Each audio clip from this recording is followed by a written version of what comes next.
हम भविष्य से पहले ही अपने आज को बर्बाद कर लेते हैं। हम ये सोचते हैं कल हमें ये करना है, कल हमें वहाँ जाना है, कल हमें ये काम करने हैं, पर होता तो कुछ और ही है। जो हम सोचते हैं हमें कभी वो नहीं मिलता। आज की कहानी कुछ इसी पे आधारित है। दोस्तों, अगर आपको मेरी कहानी अच्छी लगे तो प्लीज़ लाइक और सब्सक्राइब ज़रूर कीजिएगा, सपोर्ट कीजिएगा। तो चलिए कहानी शुरू करते हैं। एक बार एक यमराज ने अपने दूत को धरती पर भेजा। एक स्त्री मर गई थी तो उसकी आत्मा को लेने उसे जाना था। वो दूत आया तो देखा कि वहाँ पर परिस्थिति कुछ और ही है। वह यह देखकर दुविधा में पड़ गया।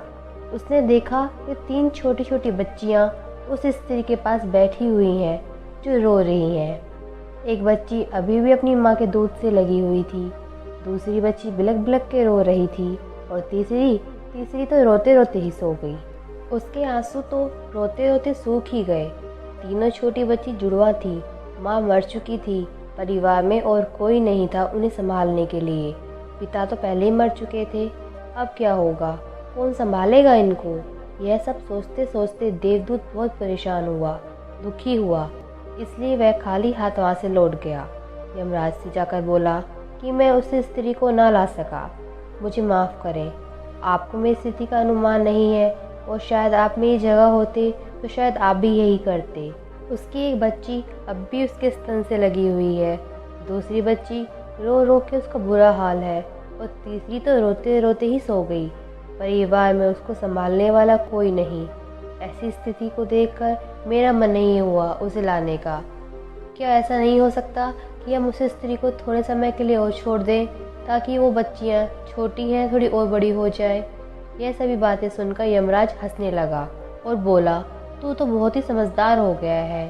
तू उस भगवान से अपनी तुलना कर रहा है या तू ज़्यादा समझदार है जो जीवन देते हैं और मृत्यु देते हैं। सब कुछ उन्हीं की मर्जी से चलता है। तूने तो पाप बहुत बड़ा किया है, इसकी सज़ा भी तुझे मिलेगी और सज़ा यह है कि तू पृथ्वी पर भेजा जाएगा। तू जब तक वापस नहीं आएगा जब तक तू अपनी गलती पर 3 बार हंस नहीं लेता। देवदूत राजी हो गया अपनी इस सज़ा को भोगने के लिए। उसे तो पूरा भरोसा था कि मैं तो सही हूँ, मैंने कोई गलती नहीं की और हंसने का तो मौका ही नहीं आएगा। देवदूत को पृथ्वी पर भेज दिया गया। ठंड का मौसम था और वो नग्न अवस्था में सड़क के किनारे बैठा हुआ ठिठुर रहा था। उसी समय वहाँ से एक व्यक्ति गुजर रहा था। वो अपने बच्चों के लिए गर्म कपड़े कंबल लेने जा रहा था। रास्ते में उसने देखा कि देवदूत नग्न अवस्था में वहाँ बैठा हुआ ठंड से काँप रहा है, तो उस व्यक्ति को बहुत दया आ गई। उसने अपने बच्चों के बजाय देवदूत के लिए कपड़े कंबल खरीदे। देवदूत ने बोला कि मेरा कोई परिवार नहीं है, न मेरा घर है, मैं इस भयानक ठंड में क्या करूँगा। उस व्यक्ति ने बोला कि तुम चिंता मत करो, तुम मेरे साथ चलो, मेरे घर चलो, लेकिन ध्यान रखना मैंने अपने बच्चों की बजाय तुम्हारे लिए कपड़े लिए हैं, तुम्हारे लिए कंबल लिए हैं और अपने साथ तो मैं घर भी ले जा रहा हूँ। मेरी पत्नी थोड़े गुस्से के स्वभाव की है, थोड़ा गुस्सा करेगी, थोड़ा भला बुरा भी कह सकती है, लेकिन तुम परेशान मत होना, थोड़े दिन के बाद सब कुछ ठीक हो जाएगा। वो व्यक्ति देवदूत को लेकर अपने घर पहुंचा और उसके पति पत्नी को यह नहीं पता था कि वो देवदूत है जिसके घर में आते ही खुशियों की लहर आ जाएगी। जैसे ही उस व्यक्ति ने सारी बातें अपनी पत्नी को बताई, उसकी पत्नी गुस्से से आग बबूला हो गई। बहुत कुछ कहा, बहुत कुछ भला बुरा भी कहा। यह सब देखकर देवदूत को पहली बार हंसी आई। तब उस व्यक्ति ने पूछा, क्या बात है, हंसते क्यों हो। तब देवदूत ने कहा कि जब मैं 3 बार हंस लूँगा तो मैं अपनी सारी हंसी का कारण तुम्हें बता दूंगा। पहली बार वो इस बात पर हंसा कि उस व्यक्ति को, उसकी पत्नी को यह नहीं पता था कि घर में देवदूत आया है जिसके घर में आते ही खुशियों के द्वार खुल जाएंगे। लेकिन गलती उनकी भी नहीं थी। व्यक्ति कभी भी इतनी दूर तक नहीं देख सकता। देवदूत घटनाक्रम को देखकर हंसा क्योंकि वो देवदूत था, उसे सारी घटना के बारे में ज्ञान था। देवदूत ने उस व्यक्ति का काम सिर्फ 10 दिन में सीख लिया। वह जूते बनाने लगा और वह इतने अच्छे जूते बनाने लगा कि वह व्यक्ति बहुत ही अमीर हो गया। साल भर के अंदर अंदर ये बात फैल गई कि जूते इसके अलावा और कोई अच्छे नहीं बना सकता। राजा हो या सम्राट हो, सभी के जूते वही बनाने लगा। उस व्यक्ति के घर में बारिश होने लगी पैसों की। वह सब बहुत खुश थे। एक दिन राजा का एक आदमी वहाँ आया और बोला, यह चमड़ा बहुत कीमती है, इसमें कोई गलती नहीं होनी चाहिए, इसके जूते ही बनने हैं, सम्राट को जूते ही पहनने हैं, याद रखना जूते ही बनाना, चप्पल नहीं। उस राज्य में ऐसी प्रथा थी कि जब कोई मरता तो उसे चप्पल ही पहनाकर ले जाया जाता। उस व्यक्ति ने भी देवदूत से कहा कि चप्पल मत बनाना, सम्राट का आदेश है, चमड़ा बहुत महंगा है और सिर्फ इतना ही है, इसलिए कोई गलती मत करना, वरना बहुत बड़ी मुसीबत में फंस जाएंगे। इतना बोलने के बाद भी देवदूत ने चमड़े की चप्पल ही बना दी। उस व्यक्ति ने देख लिया कि इतना बोलने के बाद भी देवदूत ने चप्पल ही बनाई। वो बहुत गुस्से में आ गया। उसने बोला कि तुम पागल हो गए हो, इतना बोलने के बाद भी तुमने चप्पल क्यों बना दी? तुम्हें बोला गया था कि ये चमड़ा बहुत महंगा है, इसमें गलती नहीं होनी चाहिए, इसके जूते ही बनने थे, पर तुमने फिर भी मूर्खता दिखा दी। अब क्या होगा? अब सम्राट हमें नहीं छोड़ेगा, वो मुझे, मेरे परिवार को ख़त्म कर देगा। इतना सुनते ही देवदूत बहुत ज़ोर ज़ोर से हंसने लगा। इतने में सम्राट का एक आदमी आया और बोला, जूते मत बनाना, चप्पल ही बनाना, क्योंकि सम्राट की मौत हो गई है। इतना सुनते ही उस व्यक्ति ने देखा कि देवदूत हंस रहे थे, उन्हें कुछ न कुछ ज्ञान था।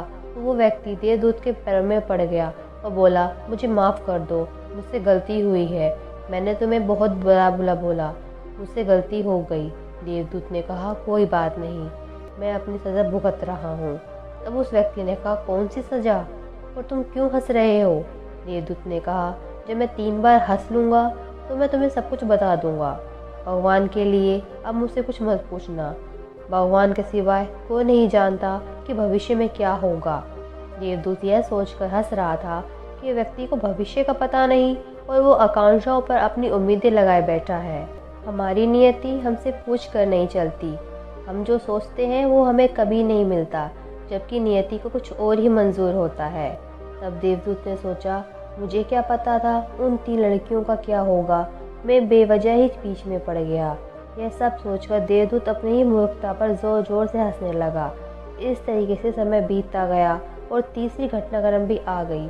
एक बार देवदूत बैठकर जूते बना रहा था, तभी वहाँ पर 3 जवान लड़कियाँ एक बूढ़ी औरत के साथ आई।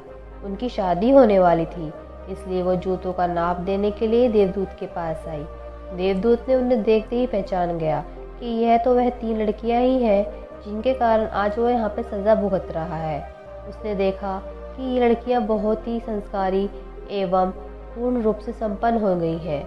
वो बच्चियाँ ऊंचे घराने में पली बड़ी हैं।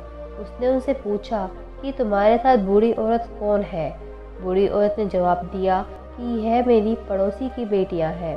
बचपन में ही इनकी माँ की मृत्यु हो गई थी। बेचारी बहुत गरीब थी, ना इनके पास खाने के लिए कोई सामान था, न रहने के लिए अच्छा घर। मेरी कोई संतान नहीं थी, तो मैंने इन्हें अपने बच्चों के रूप में अपना लिया। अब ये मेरे साथ रहती हैं, मेरी बच्चियां बनकर, और अब इनका विवाह सम्राट के खानदान में होने जा रहा है। देवदूत ने सोचा कि यदि इनकी माँ जीवित होती तो शायद ये बच्चियां गरीबी में ही जीती, इनका पालन पोषण वैसे ना हो पाता जैसे अब हो रहा है। पर अब इनकी किस्मत बदल चुकी है। और यह बात सोचकर देवदूत बहुत जोर जोर से हंसने लगा। उसकी 3 हंसियाँ पूरी हो चुकी थी। उसने इन तीनों लड़कियों के लिए बहुत शानदार जूते बनाए और उस व्यक्ति से सारी बात बता दी कि क्या कारण था मेरे हंसने का, किस कारण से मैं यहाँ पर आया, मेरी गलती की मुझे सज़ा मिली, और मैं यहाँ पर आया तो सिर्फ मेरी ही गलतियों के कारण। मेरी नियति सबसे बड़ी थी जो मुझे यहाँ पर लेके आई। मैं समझ गया हूँ कि नियति से बड़ा कुछ नहीं। हम सिर्फ उतना ही देख सकते हैं जितना हम देख पाते हैं। भविष्य के गर्भ में क्या छिपा है यह केवल परमात्मा ही जानते हैं। हम केवल अपना अनुमान लगाकर अपना कार्य करते हैं। मैं अपनी मूर्खता के कारण 3 बार यहाँ पर आकर हंसा। मेरा दंड पूरा हुआ, इसलिए मैं चलता हूँ। यह देखकर देवदूत वहाँ से चला गया। दोस्तों, हम अपने परिस्थितियों के हिसाब से अनुमान नहीं लगा सकते। सबकी घटनाएं अलग अलग होती हैं। कौन सी घटना हमारे लिए अच्छी है या बुरी, इसका फैसला हम स्वयं नहीं कर सकते। इसका उत्तर तो भविष्य में ही छिपा है। इसलिए कभी भी अतीत की चिंता ना करो, भविष्य की चिंता मत करो। जो हो रहा है उसे सहज स्वीकार करो।